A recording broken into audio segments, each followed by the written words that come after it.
지난 2019년 1월 21일 달이 지구 그림자 속에 숨는 월식이 진행되었습니다. 그런데 당시 달이 숨으면서 붉고 어둡게 물든 순간 더욱 놀라운 일이 벌어졌죠. 달 위에서 아주 짧게 밝은 섬광이 포착되었습니다. 바로 달 표면에 운석이 부딪히며 남긴 섬광이었죠. 하필이면 월식이 한창 진행되면서 많은 사람들이 모두 달에 주목하고 있는 동안 달의 운석이 충돌하는 생생한 모습이 실시간으로 목격된 겁니다. 2019년 월식 당시에는 약 0.28초의 짧은 시간 사이에 섬광이 빛났다가 사라졌죠. 말 그대로 정말 눈 깜짝할 사이에 벌어진 일이었습니다. 운 나쁘게 하필 섬광이 벌어진 동안 눈을 깜빡였다면 그 멋진 순간을 놓칠 수 있었을 만큼 순식간에 벌어진 일이었죠. 이 당시에 섬광을 남긴 운석은 약 40kg의 질량과 30에서 60cm 정도 크기의 운석이었던 것으로 추정됩니다. 당시의 충돌 규모는 TNT 폭탄 1.5톤에 달하는 위력을 갖고 있었고 달 표면엔 10m 크기의 새로운 크레이터가 만들어졌죠.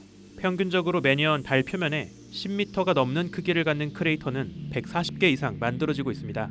이처럼 지금 이 순간에도 달은 꾸준히 운석들과 충돌하며 새로운 크레이터를 만들고 있죠. 그런데 최근 달 표면에 남아있는 크레이터의 기원에 관한 아주 색다른 가설이 제시되었습니다. 놀랍게도 달에 남아있는 크레이터들 중에는 운석 충돌이 아닌 전혀 예상치 못한 것이 충돌하며 생긴 흔적이 섞여 있을지 모릅니다. 그 정체는 바로 빅뱅 직후 태초의 우주 때부터 존재하고 있던 원시 블랙홀이죠. 우주먼지의 현자타임즈, 달 표면의 크레이터를 통해서 원시 블랙홀의 존재 가능성을 시험하는 새로운 아이디어에 관한 이야기입니다. 우리 우주는 밝게 빛나는 별과 가스구름과 같은 일반 물질뿐 아니라 빛을 흡수하지도 방출하지도 않는 미지의 물질, 암흑물질로 함께 채워져 있습니다. 게다가 암흑물질은 우주 전체 질량의 80%를 채우고 있죠. 눈에 보이는 질량보다 눈에 보이지 않는 암흑물질이 우주에는 훨씬 많습니다. 그렇다면 대체 어둠 속에 숨어있는 이 수많은 암흑물질의 정체는 무엇일까요? 한때 천문학자들은 이 미지의 질량을 설명하기 위해서 아주 작은 부피 안에 많은 질량이 모여있는 초고밀도 질량 덩어리들의 존재를 고민했습니다. 이러한 가상의 초고밀도 질량 덩어리들을 마초라고 부릅니다. 예를 들면 중심의 별 없이 혼자 어둠 속을 떠도는 덩치 큰 떠돌이 행성들을 생각해 볼 수 있습니다. 또는 아주 높은 밀도로 작은 크기로 뭉쳐있는 미니 블랙홀도 가능하죠. 일반적인 별 질량 블랙홀이 아니라 지구나 달 정도로 훨씬 가벼운 블랙홀이라면 수 밀리미터 크기 이하로 아주 작게 존재할 수 있습니다. 천문학자들은 빅뱅 직후부터 아주 작은 크기의 원시 블랙홀들이 많이 있었을 것이라 추정합니다. 하지만 이런 작은 크기의 블랙홀들은 그 존재가 아직 확인되지 않았죠.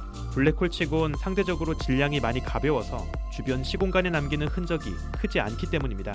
그런데 이번 연구에서 천문학자들은 아직까지 가설로만 존재하는 초미니 원시 블랙홀의 존재를 달 표면의 크레이터를 통해 확인할 수 있다는 새로운 주장을 제시하고 있습니다.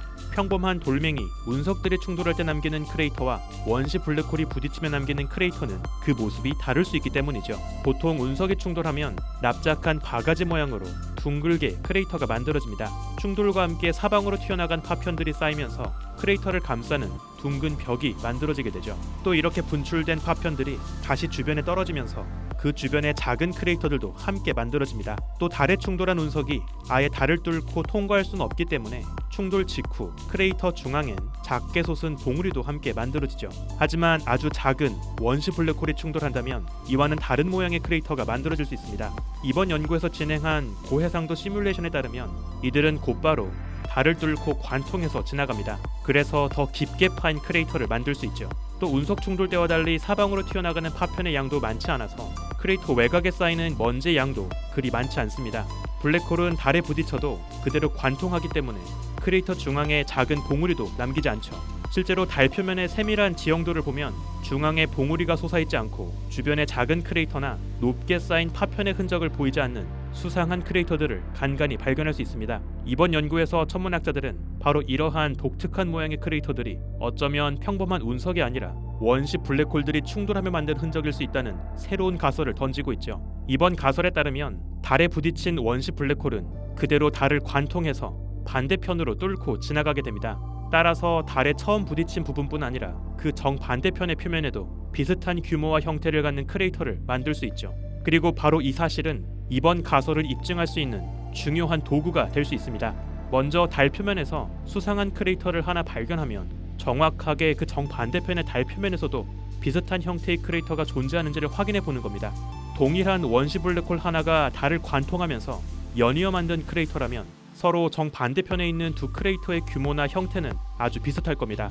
곧 다시 재개될 유인 달 탐사도 이번 가설을 시험하는 중요한 증거를 확보할 수 있죠. 원시 블랙홀이 달과 부딪히면 일반적인 운석에 충돌했을 때와는 다르게 훨씬 더 높은 온도로 충돌 표면이 가열됩니다. 암석 광물의 성질은 온도에 따라 크게 달라지는데요. 광물의 입자의 크기나 형태를 보면 굳기 직전의 온도가 얼마나 뜨거웠는지를 파악할 수 있죠. 곧 진행될 유인 달 탐사를 통해서 의심되는 크레이터의 암석과 일반적인 운석 충돌이 만든 크레이터의 암석을 비교해서 정말 두 광물의 차이가 있는지를 확인한다면 원시 블랙홀에 의한 충돌 가설을 입증하는 좋은 증거가 될 겁니다.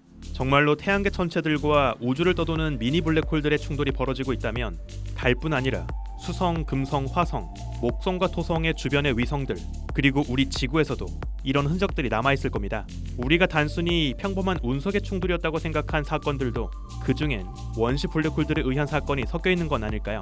1908년 시베리아 퉁구스카 지역으로 무언가 크게 떨어지면서 거대한 폭발과 함께 숲 전체가 사라진 적이 있습니다. 숲의 나무가 완전히 누워버리는 엄청난 위력의 폭발이었지만 놀랍게도 지구 표면엔 일반적인 크레이터가 남지 않았죠.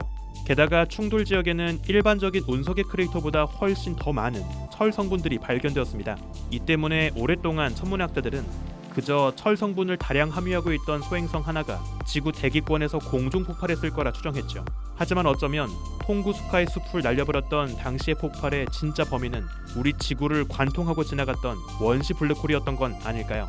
바로 그렇기 때문에 일반적인 크레이터의 흔적도 살아남은 운석 조각의 흔적도 찾을 수 없었던 건지 모릅니다. 과연 빅뱅 직후 지금까지 살아남아 태양계 전체들을 관통해 지나가고 있는 초미니 원시 블랙홀들이 존재할까요? 어쩌면 지금 이 순간에도 아주 작은 원자만한 크기의 초소형 원시 블랙홀들이 여러분의 가슴을 관통해 지나가며 우리를 약올리고 있을지 모릅니다. 우주먼지 현자타임즈 오늘은 여기서 마칩니다. 구독과 좋아요도 부탁드릴게요. 우주먼지 여러분 감사합니다. 안녕.